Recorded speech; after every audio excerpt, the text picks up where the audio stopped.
Seorang TKI kaburan melarikan diri saat akan dirujuk ke rumah sakit lain untuk menjalani karantina, yang dimana sebelumnya ia pergi ke salah satu rumah sakit kecil karena mengalami demam.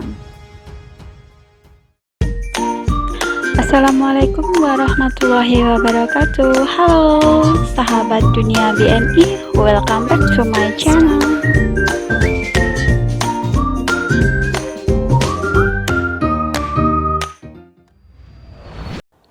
Karena statusnya yang swasta, saat akan dirujuk ke rumah sakit lain, ia merasa takut ditangkap polisi lalu memutuskan melarikan diri saat ada kesempatan saat ia akan dirujuk ke rumah sakit lain. Berdasarkan rekaman CCTV, keberadaan TKI ini dapat dideteksi dan akhirnya bisa ditemukan oleh kepolisian Taiwan untuk dilakukan pengetesan virus. Ia ditangkap di salah satu toko Indonesia tidak jauh dari tempat tersebut setelah lebih dari 7 jam melarikan diri. Setelah dites, ternyata alhamdulillah hasilnya negatif. Dan ternyata teman-teman, alasan ia keluar dari rumah sakit itu demi membelikan susu anaknya. Ya, bisa dibilang perjalanannya menjadi TKI swasta di Taiwan itu sangat menyedihkan. Ia bercerita kepada Keke Faisal Soh, ia mengaku tidak ada niatan untuk melarikan diri, namun ia hanya berusaha menyelamatkan anaknya yang sudah seharian belum minum susu.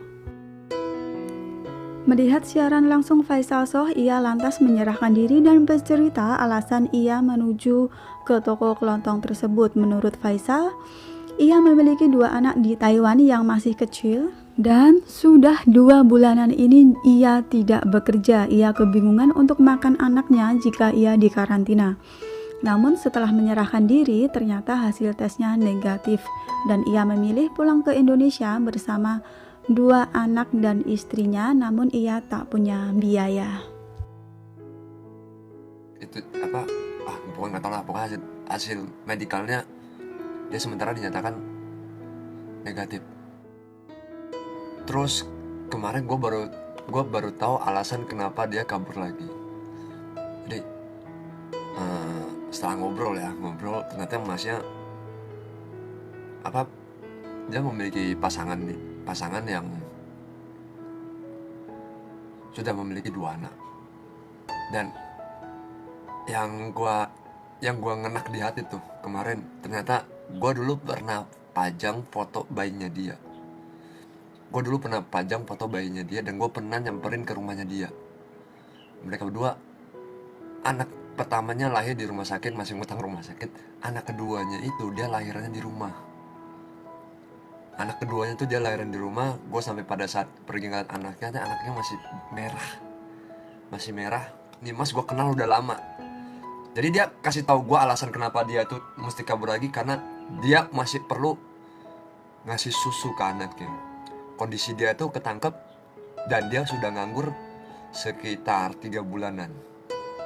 Dia tuh udah nganggur 3 bulan dan dia tuh keluar mau minjem uang sama orang demi beli susu bayinya itu. Dia udah nganggur 3 bulan karena dia kerjanya di pabrik ayam. Jadi pabrik ayam lagi sepi, lagi penggerebekan, dianya berhenti. Dia tuh keluar mau minjem uang, ketangkep. Dia pulang itu karena mau pergi beli susu. Ya guys, jadi perjalanan hidup emasnya ini tidak mudah ya. Sebagai TKI swasta, tidak seperti yang mereka bayangkan. Menjadi TKI swasta itu gajinya besar, terus kerjaan bebas dan lain sebagainya. Nggak semuanya seperti itu. Jadi intinya tergantung nasib ya guys. Dalam live-nya tersebut, Faisal Soh berniat untuk melakukan penggalangan dana untuk pemulangannya sekeluarga karena memerlukan biaya besar untuk tiket dan juga tes DNA. Mengapa harus tes DNA? Karena anaknya yang kedua ini kan lahirnya di rumah, jadi harus melakukan tes DNA dulu baru bisa pulang ke Indonesia. TKI tersebut menyerahkan diri demi menjaga nama baik Indonesia di Taiwan dan rela pulang walaupun sebenarnya masih membutuhkan dana besar untuk masa depannya. Saat ini satu keluarga tersebut berada di imigrasi proses penyerahan diri dan berniat pulang ke Indonesia sambil menunggu surat-surat. Nah, orang stop dulu, jangan hujat dia. Karena kemarin begitu dia lihat live gua, dia demi jaga nama baik Indonesia, dia nyerahin diri loh. Bener, dia nyerahin diri. Dia telepon, "Mas, udah aku daripada semuanya buruk nanti busuk, udah aku nyerahin diri, tapi aku minta tolong Mas, bayi aku nih kalau aku ada apa-apa, aku kalau di penjara atau gimana, kalau aku di karantina kalau memang positif." Tapi dia negatif, sekali lagi ya, dia negatif. Sampai sekarang dia negatif. Dia minta tolong bayinya ini dua-dua dijaga karena dia memang kesusahan. Sekarang gue lagi bingung nih, bagi lo orang dah, gue minta tolong bagi lo orang yang ada rezeki lebih. Ini gue juga nggak enak sih ngomong sama kalian karena bener-bener berat. Dia punya 2 anak yang mesti dipulangin, dan data dia ini sama sekali anak kedua karena lahiran di rumah, jadi nggak ada datanya. Jadi dia mesti cek DNA.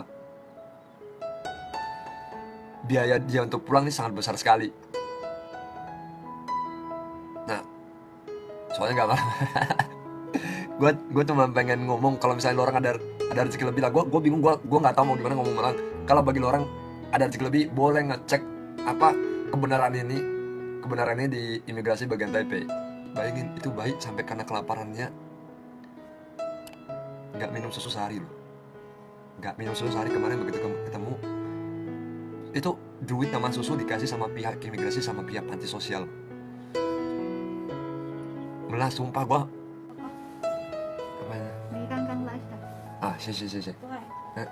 Kasih ke nanti gue kasih ke Riko aja ya. Thank you. Ini malah anak namanya sudah pada galang. Gue thank you banget buat lo orang. Gue bener-bener jujur gue bingung banget karena biaya dia nggak murah. Yang satu mesti tes DNA, yang satu aktanya mesti dilegalisir, 2 orang legalisir ya. Gue ngomong perkiraan aja ya. Tes DNA itu sekarang udah 18.000. Itu dicangken yen lah. Nah, legalisir satunya 1.200, 1.800 masih belum tahu. Ini 2 lembar. 2 lembar udah sekitaran yang chance 20 ribuan lebih. Tiket untuk 2 orang. Dendanya ntar gua aja dah. Tiket untuk 2 orang udah paling butuhnya segini doang sih. Tiket kalau misalnya sekarang kan batik lagi nge-off. Mungkin yang murah juga Eva Scott kayaknya juga tadi gue lihat udah nggak ada. Kalau Eva paling sekitaran 6 ribuan, 6.000 7.000 kalau nggak salah. Ya sekiranya 30 sangsia lah. Ya kalau misalnya dapat, gua bakal masukin ke satu rekening dan rekeningnya bakal gue print. Satu keluarga udah di imigrasi. Jujur mereka sebenarnya belum mau nyerahin diri, dan mereka bisa kabur. Mereka karena ngeliat live gue, mereka memilih. Karena gue dulu juga pernah nolongin mereka, jadi mereka benar-benar respect banget sama gue. Udah demi kita manut sama ucapan kita nyerahin diri dah. Ya udah gitu aja lah. Gue minta tolong banget sama kalian kali ini. Ya nanti jam 10 gue live lagi. Gue mau ke ngeliat konferensinya tadi. Thank you banget guys ya. Gue minta tolong kali ini aja ya. Udah kerja sana. Sangat kasihan sekali guys, bayangkan istrinya itu lahiran anaknya yang kedua di rumah loh. Padahal seorang perempuan melahirkan itu taruhannya nyawa. Jadi buat teman-teman yang ingin kabur, dipikir dulu guys. Boleh dipikir sampai 1000 kali. Ya, karena menjadi kaburan itu nggak seindah yang dibayangkan, nggak seenak yang dipandang. Semoga proses masnya sekeluarga diberi kelancaran dan bisa segera pulang ke Indonesia tanpa suatu halangan apapun. Amin.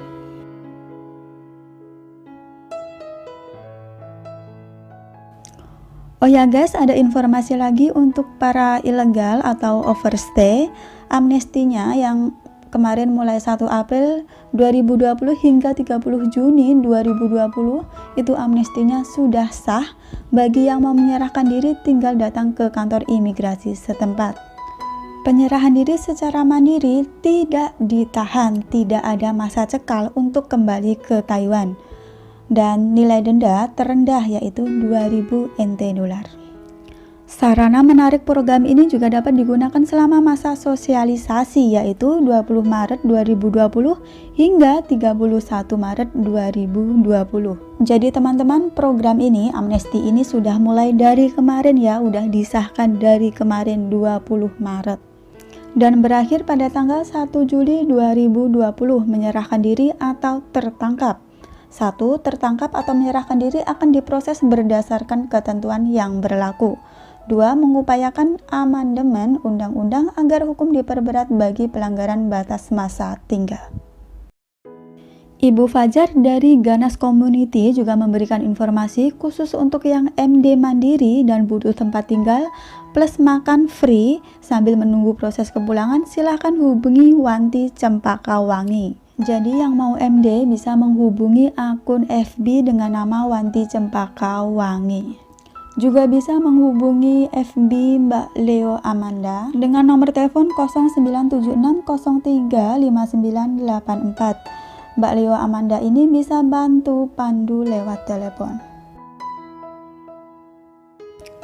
Oke guys, demikian informasi yang bisa saya sampaikan hari ini. Terima kasih. Thanks for watching and see you next video. Wassalamualaikum warahmatullahi wabarakatuh. Bye bye.